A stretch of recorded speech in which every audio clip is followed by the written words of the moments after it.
Probably won't finish. Mr. X by Carl Sagan. This account was written in 1969 for publication in Marijuana Reconsidered, 1971. Sagan was in his mid-30s at the time. He continued to use cannabis for the rest of his life. It all began about 10 years ago. I had reached a considerably more relaxed period in my life, a time when I had come to feel that there was more to living than science, a time of awakening of my social consciousness and amiability, a time when I was open to new experiences. I had become friendly with a group of people who occasionally smoked cannabis, irregularly, but with evident pleasure. Initially, I was unwilling to partake, but the apparent euphoria that cannabis produced and the fact that there was no physiological addiction to the plant eventually persuaded me to try. My initial experiences were entirely disappointing. There was no effect at all, and I began to entertain a variety of hypotheses about cannabis being a placebo which worked by expectation and hyperventilation rather than by chemistry. After about 5 or 6 unsuccessful attempts, however, it happened. I was lying on my back in a friend's living room, idly examining the pattern of shadows on the ceiling cast by a potted plant, not cannabis. I suddenly realized that I was examining an intricately detailed miniature Volkswagen, distinctly outlined by the shadows. I was very skeptical at this perception and tried to find inconsistencies between Volkswagens and what I viewed on the ceiling. But it was all there, down to the hubcaps, license plate, chrome, and even the small handle used for opening the trunk. When I closed my eyes, I was stunned to find there was a movie going on the inside of my eyelids. Flash. A simple country scene with a red farmhouse. A blue sky, white clouds, yellow path meandering over green hills to the horizon. Flash. Same scene, orange house, brown sky, red clouds, yellow path, violet fields. Flash. Flash. Flash. The flashes came about once a heartbeat. Each flash brought the same simple scene into view, but each time with a different set of colors, exquisitely deep hues and astonishingly harmonious in their juxtaposition. Since then, I have smoked occasionally and enjoyed it thoroughly. It amplifies torpid sensibilities and produces what to me are even more interesting effects, as I will explain shortly. I can remember another early visual experience with cannabis in which I viewed a candle flame and discovered in the heart of the flame, standing with magnificent indifference, the black-hatted and cloaked Spanish gentleman who appears on the label of the Sandeman sherry bottle. Looking at fires when high, by the way, especially through one of those prism kaleidoscopes which image their surroundings, is an extraordinarily moving and beautiful experience. I want to explain that at no time did I think these images really were out there. I know, I knew there was no Volkswagen on the ceiling, and there was no Sandeman salamander man in the flame. I don't feel any contradiction in these experiences. There's a part of me creating the perceptions which in everyday life would be bizarre. There's another part of me which is a kind of observer. About half of the pleasure comes from the observer part, appreciating the work of the creator part. I smile or sometimes even laugh out loud at the pictures of the inside of my eyelids. In this sense, I suppose, cannabis is psychotomimetic, but I think none of the panic or terror that accompanies some psychoses.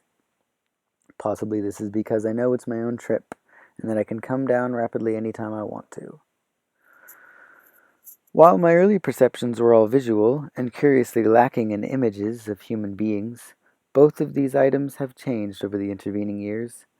I find that today a single joint is enough to get me high. I test whether I'm high by closing my eyes and looking for the flashes. They come long before there are any alterations in my visual or other perceptions. I would guess this is a signal to noise problem, the visual noise level being very low with my eyes closed. Another interesting information theoretical aspects is the prevalence, at least in my flashed images, of cartoons. Just the outlines of figures, caricatures, not photographs. I think this is simply a matter of information compression. It would be impossible to grasp the total content of an image with the information content of an ordinary photograph, say 108 bits. in the fraction of a second which a flash occupies.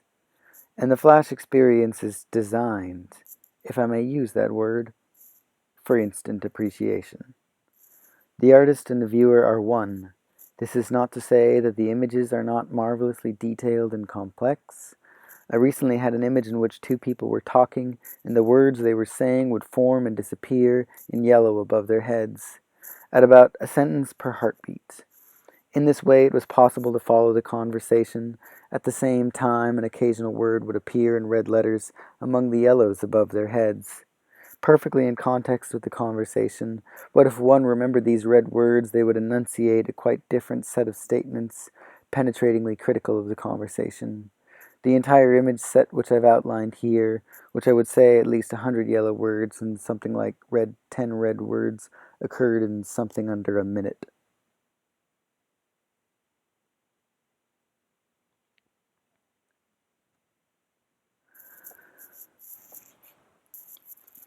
The cannabis experience has greatly improved my appreciation for art, a subject which I had never much appreciated before.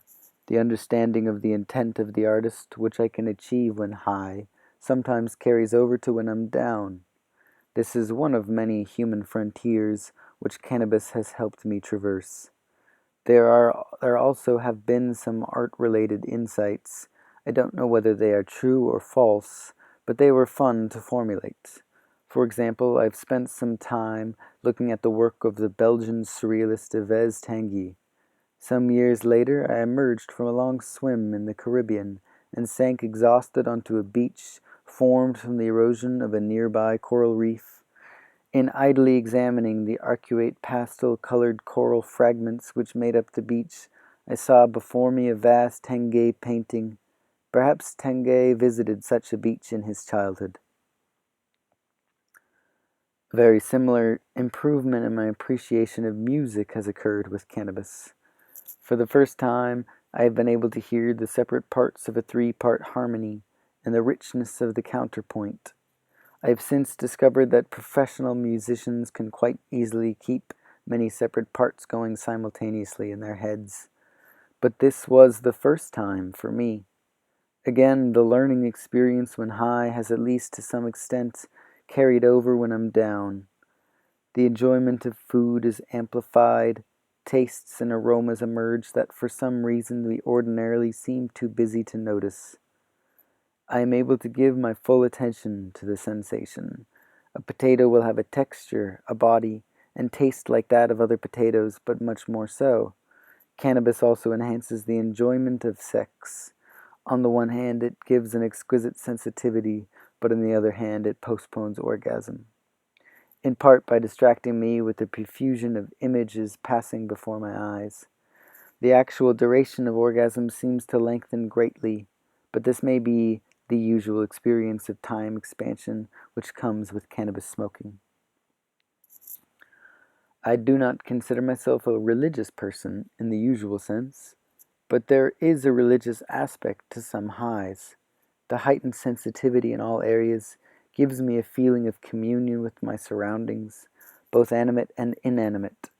Sometimes a kind of existential perception of the absurd comes over me, and I see with awful certainty the hypocrisies and posturing of myself and my fellow men. And at other times there is a different sense of the absurd, a playful and whimsical awareness. Both of these senses of the absurd can be communicated, and some of the most rewarding highs I've had have been in sharing talk and perceptions and humor. Cannabis brings us an awareness that we spend a lifetime being trained to overlook and forget and put out of our minds. A sense of what the world is really like can be maddening. Cannabis has brought me some feelings for what it is like to be crazy, and how we use that word crazy to avoid thinking about things that are too painful for us.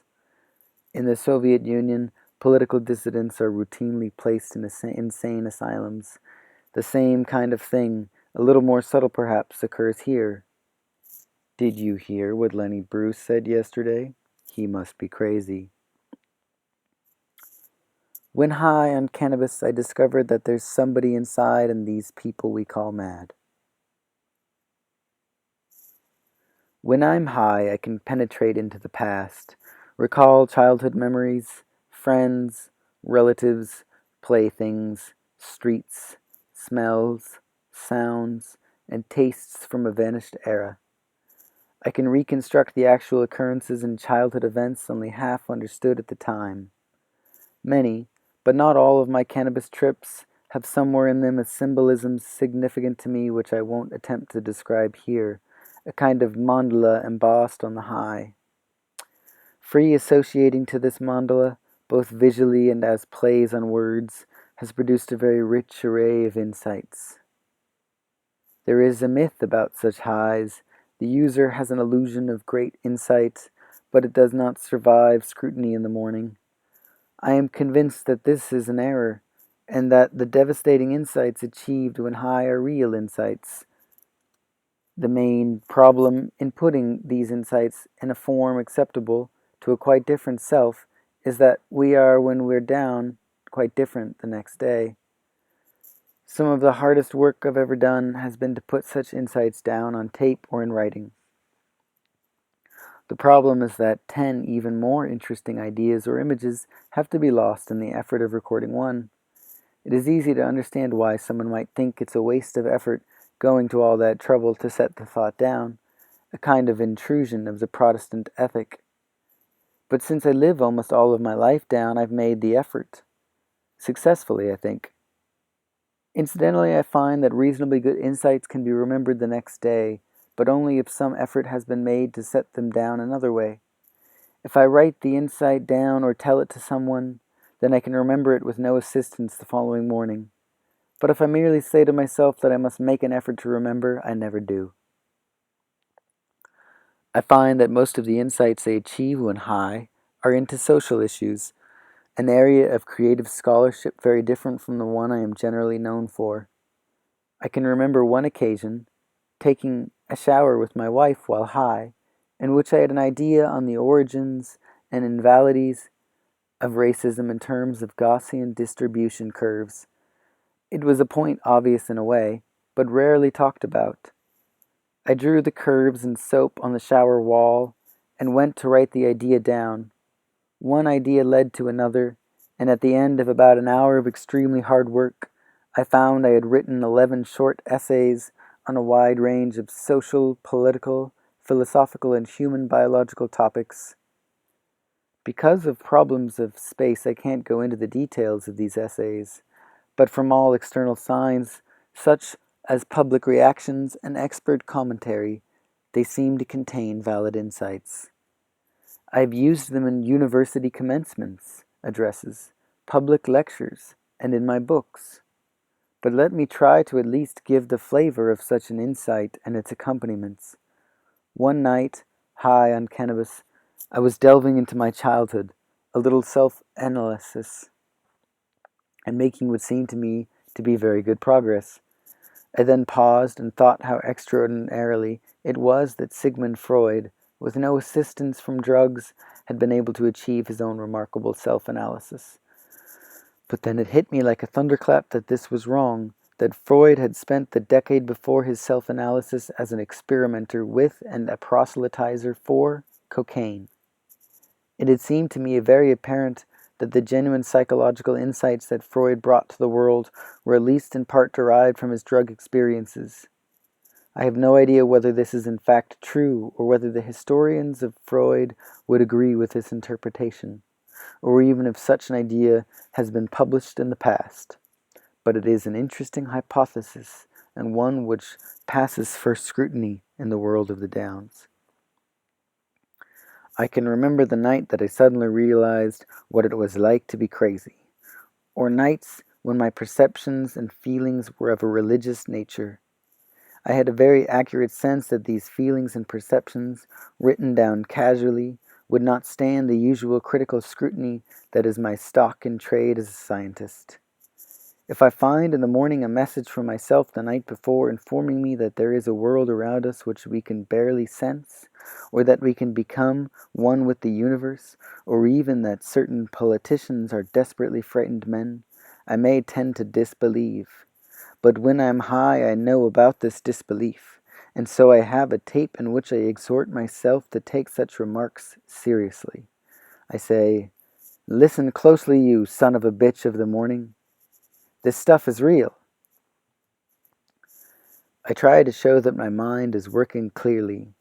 I recall the name of a high school acquaintance I have not thought of in 30 years. I describe the color, typography, and format of a book in another room. And these memories do pass critical scrutiny in the morning. I am convinced that there are genuine and valid levels of perception available with cannabis, and probably with other drugs, which are, through the defects of our society and our educational system, unavailable to us without such drugs. Such a remark applies not only to self-awareness and to intellectual pursuits, but also to perceptions of real people, a vastly enhanced sensitivity to facial expression, intonations, and choice of words, which sometimes yields a rapport so close it's as if two people are reading each other's minds. Cannabis enables non-musicians to know a little bit about what it is like to be a musician, and not artists to grasp the joys of art. But I am neither an artist nor a musician. What about my own scientific work? Well, I find a curious disinclination to think of my professional concerns when I'm high. The attractive intellectual adventures always seem to be in every other area. I have made a conscious effort to think of a few particularly difficult current problems in my field when high. It works, at least to a degree. I find I can bring to bear, for example, a range of relevant experimental facts which appear to be mutually inconsistent. So far, so good. At least the recall works. Then, in trying to conceive of a way of reconciling the disparate facts, I was able to come up with a very bizarre possibility, one that I'm sure I would never have thought of down. I've written a paper which mentions this idea in passing. I think it's very unlikely to be true, but it has consequences which are experimentally testable, which is the hallmark of an acceptable theory. I have mentioned that in passing cannabis, and I have mentioned that in the cannabis experience, there is a part of your mind that remains a dispassionate observer, who is able to take you down in a hurry if need be. I have on a few occasions been forced to drive in heavy traffic when high.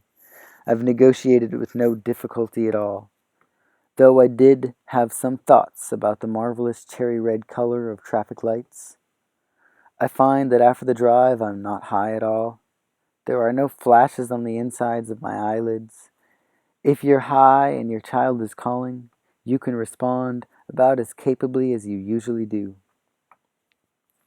I don't advocate driving while high on cannabis, but I can tell you from personal experience that it certainly can be done. My high is always reflective, peaceable, intellectually exciting, and sociable, unlike most alcohol highs, and there is never a hangover. Through the years, I find that slightly smaller amounts of cannabis suffice to produce the same degrees of high, and in one movie theater recently, I found I could get high just by inhaling the cannabis smoke, which permeated the theater. There is a very nice self-tittering aspect to cannabis. Each puff is a very small dose. The time lag between inhaling a puff and sensing its effect is small, and there is no desire for more after the high is there. I think the ratio, R, of the time to sense the dose, taken but to the time required to take an excessive dose, is an important quantity. R is very large for LSD, which I've never taken, and reasonably short for cannabis. Small values of R should be one measure of safety of psychedelic drugs. When cannabis is legalized, I hope to see this ratio as one of the parameters printed on the pack. I hope that that time isn't too distant. The illegality of cannabis is outrageous, an impediment to full utilization of a drug which helps produce the serenity and insight, sensitivity, and fellowship so desperately needed in this increasingly mad and dangerous world.